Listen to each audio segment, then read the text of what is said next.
Petugas Bea Cukai Ngurah Rai Bali menggagalkan penyelundupan narkotika jenis sabu-sabu yang dilakukan oleh pelaku berinisial PS dan AP asal Thailand.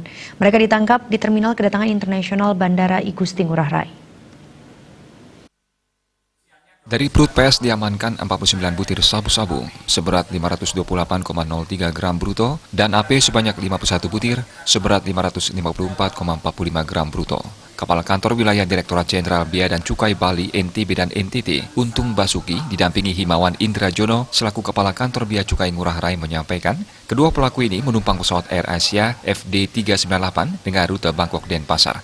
Mereka tiba di Bali pada Senin lalu pukul 02 WITA. Selanjutnya pemeriksaan dilakukan mendalam terhadap badan kedua pelaku dan ronsen di rumah sakit. Menurut Untung Basuki, modus yang dilakukan pelaku tergolong ekstrim yaitu ditelan. Selain dapat membahayakan si penyelundup, juga sulit untuk dideteksi oleh petugas. Setelah dilakukan upaya pengeluaran dari dalam saluran penjenaan PS, diamankan 49 bungkus kapsul sabu-sabu dan dari tersangka AP disita 51 bungkus kapsul sabu-sabu. Deteksinya berdasarkan analisa profiling penumpang. Jadi kita tahu ternyata mereka pesen tiket, meskipun tiketnya lain-lain, ternyata mereka duduknya sama. Kemudian mereka baru sekali ke ini. Jadi berdasarkan analisis yang kita lakukan. Ini adalah yang ke-30 kali case penindakan narkoba di KPBC Ngurah Rai, ya.